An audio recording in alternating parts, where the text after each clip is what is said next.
पुरी के पुराने पंडा आज भी एक कहानी धीमी आवाज में सुनाते हैं। वे कहते हैं कि ये कोई कल्पना नहीं थी, कोई मनगढ़ंत कथा नहीं थी।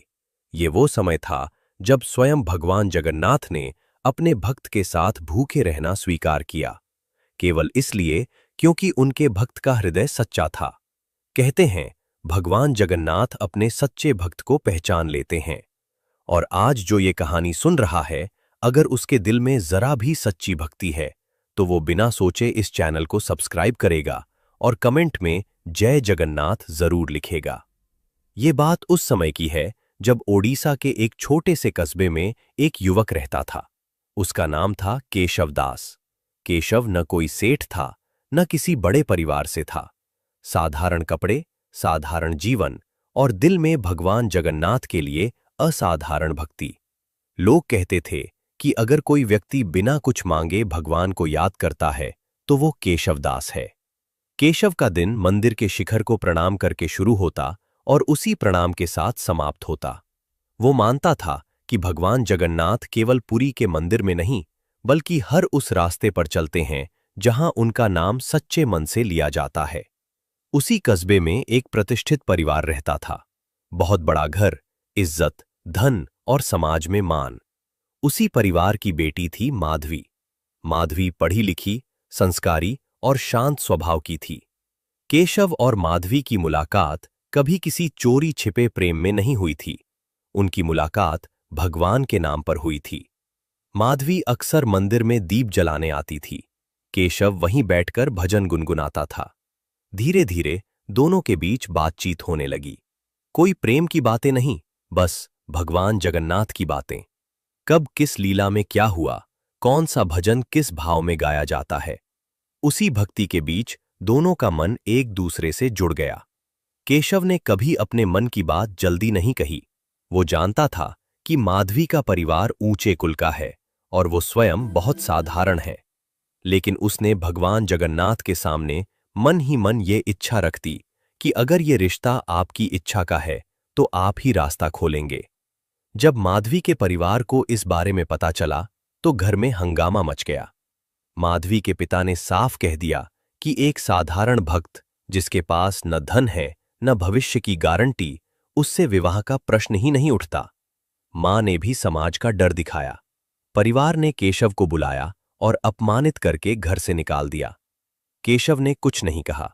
उसने सिर झुकाया और केवल इतना बोला, अगर भगवान जगन्नाथ की इच्छा होगी तो वे ही सब संभाल लेंगे। कुछ ही दिनों बाद उस घर में ऐसा संकट आया जिसने सबको हिला दिया।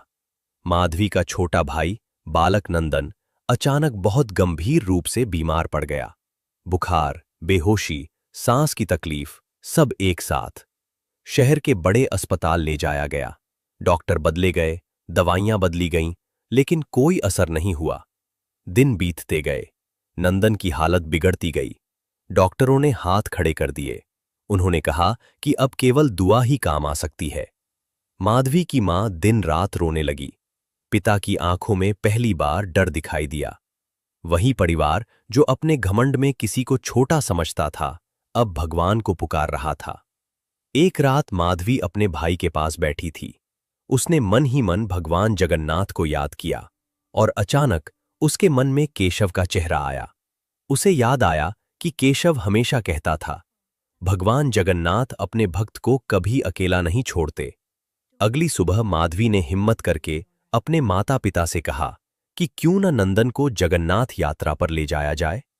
पहले तो माता पिता ने मना किया, लेकिन जब कोई रास्ता नहीं बचा, तब उन्होंने अनमने मन से अनुमति दे दी।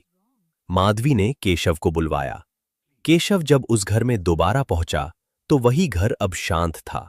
घमंड नहीं, केवल चिंता थी। केशव ने नंदन को देखा। वो बालक अचेत अवस्था में था। केशव ने उसकी पेशानी पर हाथ रखा और आंखें बंद करके भगवान जगन्नाथ को याद किया। उसने कहा, अगर प्रभु चाहेंगे तो ये बालक आपके चरणों तक जाएगा। यात्रा शुरू हुई। रास्ते में केशव ने नियम बना लिया कि जब तक नंदन पूरी तरह स्वस्थ नहीं हो जाता, वो स्वयं अन्न ग्रहण नहीं करेगा। वो कहता था कि जब मेरा प्रभु अपने भक्त की पीड़ा देख रहे हैं, तो मैं कैसे खा सकता हूं। कहते हैं उसी समय भगवान जगन्नाथ ने भी अपने मंदिर में भोग स्वीकार नहीं किया। पूरी पहुंचते पहुंचते नंदन की आंखें खुलने लगीं। उसका बुखार कम होने लगा। मंदिर के सामने पहुंचते ही वो स्वयं खड़ा हो गया। लोगों ने ये देखा और आश्चर्य में पड़ गए। जब केशव नंदन को भगवान जगन्नाथ के दर्शन कराने ले गया, तब बालक ने पहली बार मुस्कुराकर कहा, भैया, यहां तो बहुत अच्छा लग रहा है। उसी दिन नंदन पूरी तरह स्वस्थ हो गया।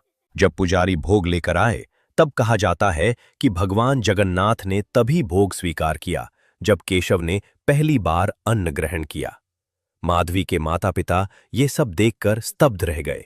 उन्होंने यात्रा के दौरान केशव को देखा, उसका संयम, उसकी सेवा, उसका विश्वास। उन्हें समझ में आ गया कि यह युवक धन में नहीं, लेकिन चरित्र में बहुत बड़ा है। पुरी से लौटते समय माधवी के पिता ने केशव से कहा, हमने तुम्हें गलत समझा था। जिस इंसान के साथ भगवान भूखे रह सकते हैं, वो हमारी बेटी को भूखा नहीं रखेगा। कुछ समय बाद पूरे विधि विधान से माधवी और केशव का विवाह हुआ। आज भी लोग कहते हैं, भगवान जगन्नाथ अपने भक्त की परीक्षा नहीं लेते, वे स्वयं उसके साथ खड़े हो जाते हैं। कहते हैं, हर युग में भगवान अपने भक्तों की परीक्षा भी लेते हैं और रक्षा भी करते हैं। लेकिन जब कोई इंसान भगवान के नाम का सहारा लेकर अधर्म करता है, अहंकार में डूब जाता है और दूसरों का जीवन नरक बना देता है, तब ईश्वर को स्वयं धरती पर उतरना पड़ता है। यह कथा उसी समय की है जब एक व्यक्ति की भक्ति ने भगवान शिव को प्रसन्न किया, लेकिन उसी भक्ति के अहंकार ने भगवान जगन्नाथ को हस्तक्षेप करने पर विवश कर दिया। अगर आप सच में भगवान जगन्नाथ के भक्त हैं, तो इस वीडियो को पूरा देखिए, क्योंकि भगवान की चीजों को आधा नहीं छोड़ा जाता। इसे पूरा देखिए और पुण्य कमाइए। और अगर आप भक्ति के इस कार्य में हाथ बटाना चाहते हैं, तो इसे शेयर कीजिए और चैनल को सब्सक्राइब कीजिए। उड़ीसा के एक पवित्र नगर के बाहरी छोर पर एक बड़ा बाजार था। उस बाजार में सबसे बड़ी और सबसे चमकदार दुकान थी। कपड़े, अनाज, सोना, चांदी, सब कुछ मिलता था। उस दुकान का मालिक था भैरव सेठ। धन, प्रतिष्ठा और सत्ता तीनों उसके पास थे, लेकिन जो नहीं था वह था करुणा। उसका स्वभाव कठोर था, वाणी कटु थी और आंखों में हर समय दूसरों को नीचा दिखाने की आग जलती रहती थी। वह न अपने कर्मचारियों को इंसान समझता था, न अपने परिवार को। विडंबना यह थी कि भैरव सेठ का पूरा परिवार, उसकी पत्नी, मां, बच्चे, सब भगवान जगन्नाथ के परम भक्त थे। सुबह शाम मंदिर जाना, दीप जलाना, अन्नदान करना, गरीबों की सहायता करना, यह सब उनके जीवन का हिस्सा था। लेकिन भैरव सेठ इन सब बातों से चिढ़ता था। उसके लिए भगवान केवल एक थे, महादेव। वह कहता, शिव ही सत्य है, शिव ही शक्ति है, बाकी सब ढोंग है। और इस विश्वास के साथ उसके भीतर एक अजीब सा अहंकार पल रहा था, मानो भगवान शिव केवल उसी के हों। वह रोज शिवलिंग पर दूध चढ़ाता, बेलपत्र अर्पित करता और फिर दुकान पर जाकर लोगों को ठगता, दाम बढ़ाता, मजदूरों को पीटता और घर आकर पत्नी को ताने मारता। उसकी पत्नी चुप रहती, क्योंकि उसे विश्वास था भगवान जगन्नाथ सब देख रहे हैं। पर भैरव सेठ यही कहता, देखते हैं तुम्हारे जगन्नाथ क्या कर लेंगे। समय बीतता गया। भैरव सेठ की दुकान दिन दूनी रात चौगुनी बढ़ने लगी। जो ग्राहक पहले छोटी छोटी दुकानों से सामान लेते थे, अब सब उसके पास आने लगे। उसका व्यापार फैलता गया, गोदाम भरते गए, तिजोरियां भारी होती गईं और इसके साथ साथ उसका अहंकार भी। एक रात कैलाश पर भगवान शिव ध्यान में लीन थे। भैरव सेठ की कठोर भक्ति, उसका एक निष्ठ विश्वास और शिव नाम का निरंतर जाप, इन सब से महादेव प्रसन्न हुए। भगवान शिव का हृदय सदा सरल है।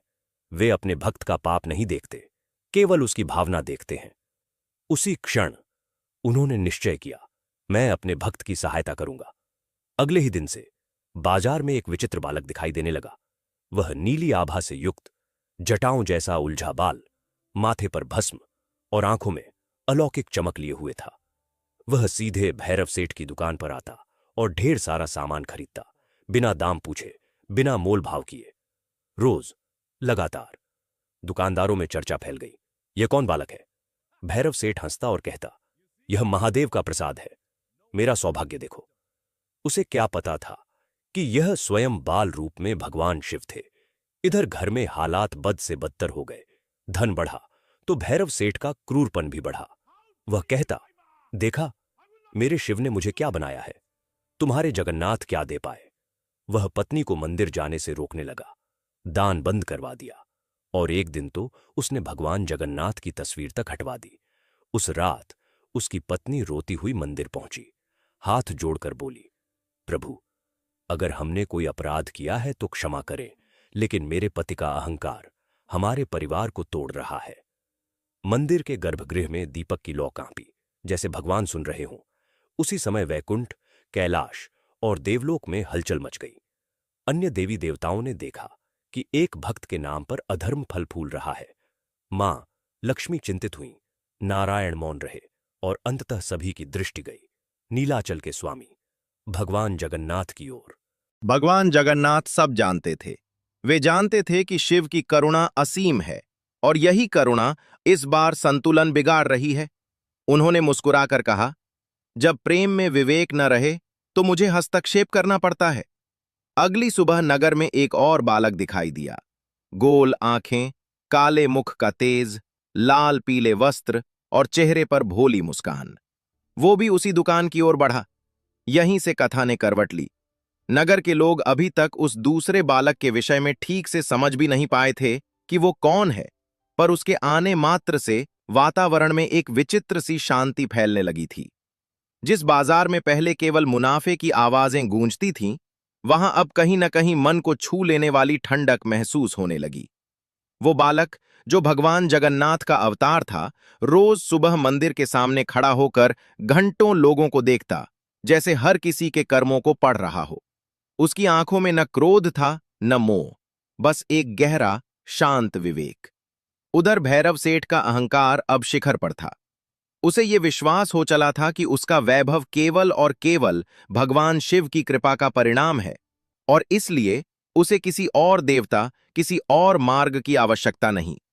वो खुलेआम भगवान जगन्नाथ के भक्तों का मजाक उड़ाता, मंदिर जाने वालों को मूर्ख कहता और अपनी दुकान में बैठकर अक्सर ये घोषणा करता कि जिसे महादेव का आशीर्वाद हो, उसे किसी और के सामने सिर झुकाने की जरूरत नहीं।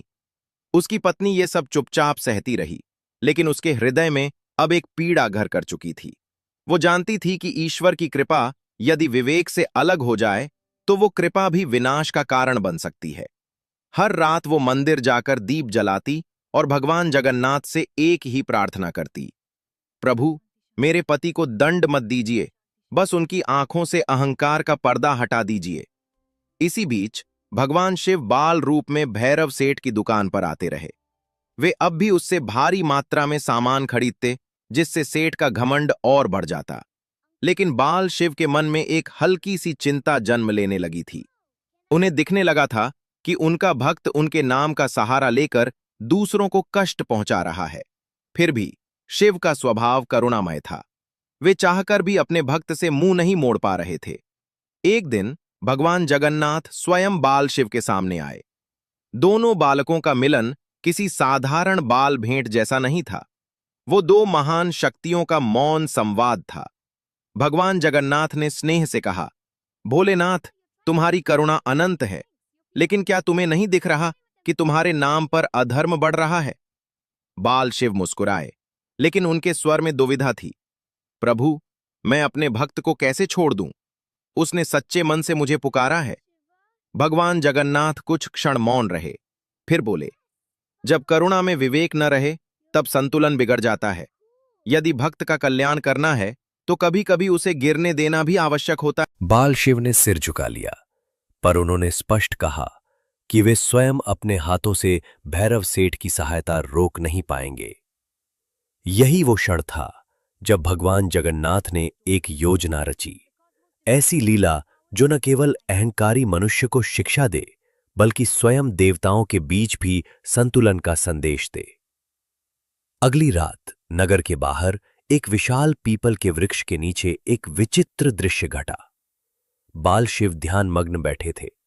तभी भगवान जगन्नाथ वहां प्रकट हुए। उनके हाथ में एक साधारण सी रस्सी थी, लेकिन उसमें दिव्य शक्ति समाई हुई थी। उन्होंने स्नेह और अधिकार दोनों भावों से शिव से कहा, आज मुझे तुम्हें बांधना होगा। ताकि संसार को समझ आ सके कि करुणा भी मर्यादा चाहती है। ये कोई बंधन नहीं था, ये एक प्रतीक था। भगवान जगन्नाथ ने बाल शिव को उस रस्सी से, वृक्ष से बांध दिया, न क्रूरता से न बल से, बल्कि लीला के माध्यम से। शिव मुस्कुराए, क्योंकि वे समझ गए थे कि ये सब किसी बड़े उद्देश्य के लिए हो रहा है। उस क्षण से भैरव सेठ की दुकान पर बाल शिव का आना बंद हो गया। अगले ही दिन से भैरव सेठ के जीवन में उलटफेर शुरू हो गया। जिन ग्राहकों की भीड़ से उसकी दुकान भरी रहती थी, वे अचानक कम होने लगे। बड़े सौदे टूटने लगे, माल खराब निकलने लगा, और जिन लोगों को उसने कभी धोखा दिया था, वे सब एक एक करके उसके विरुद्ध खड़े होने लगे। जुए में उसने जो धन लगाया था, वो एक ही रात में चला गया। शराब की लत ने उसके स्वास्थ्य को भी गिरा दिया। कुछ ही दिनों में उसकी तिजोरियां खाली होने लगीं। जिस धन पर वो घमंड करता था, वही उसकी आंखों के सामने रेत की तरह फिसलता चला गया। अब वो हर रात शिवलिंग के सामने बैठकर रोता और चिल्लाता, महादेव, आपने मुझे क्यों छोड़ दिया? लेकिन कैलाश मौन था। इसी बीच भगवान जगन्नाथ बाल रूप में उसकी पत्नी के पास आए, जो अब मंदिर में सेवा करने लगी थी। उन्होंने कहा, अब समय आ गया है। पत्नी की आंखों में आंसू थे, लेकिन चेहरे पर आशा की हल्की सी किरण। एक दिन भैरव सेठ पूरी तरह टूट चुका था। कर्जदार दरवाजे पर खड़े थे, समाज में उसकी प्रतिष्ठा मिट चुकी थी। उसी समय भगवान जगन्नाथ बाल रूप में उसके सामने आए और उससे कहा, सेठ, जिस धन पर तुम्हें घमंड था, वो कहां गया? भैरव सेठ पहली बार किसी बालक के सामने नतमस्तक हो गया। उसके भीतर का अहंकार चूर चूर हो चुका था। भगवान जगन्नाथ उसे मंदिर ले गए, जहां पूरे नगर के लोग एकत्र थे। वहीं भैरव सेठ को अपनी पत्नी के सामने खड़ा किया गया। भगवान ने उससे कहा कि वो सबके सामने अपने अपराध स्वीकार करे। कांपती आवाज में उसने स्वीकार किया कि उसने अहंकार में अपने परिवार को, भक्तों को और स्वयं ईश्वर को अपमानित किया। तभी भगवान जगन्नाथ ने रस्सी खोली। उसी क्षण बाल शिव प्रकट हुए। उन्होंने भैरव सेठ पर करुणा भरी दृष्टि डाली और कहा, अब तुम समझ गए कि भक्ति बिना विनम्रता के अधूरी है। भैरव सेठ रो पड़ा और दोनों देवताओं के चरणों में गिर गया। समय बीता। भैरव सेठ का धन वापस नहीं आया, लेकिन उसे कुछ और मिल गया, विवेक, नम्रता और सच्ची भक्ति। वो अपनी पत्नी के साथ फिर से भगवान जगन्नाथ का भक्त बन गया। अब उसका जीवन साधारण था, पर शांत था। और तभी से ये कथा कही जाती है कि जब करुणा और अहंकार टकराते हैं, तो भगवान जगन्नाथ की बुद्धि ही संसार को संतुलन सिखाती है। जय जगन्नाथ, जय महादेव।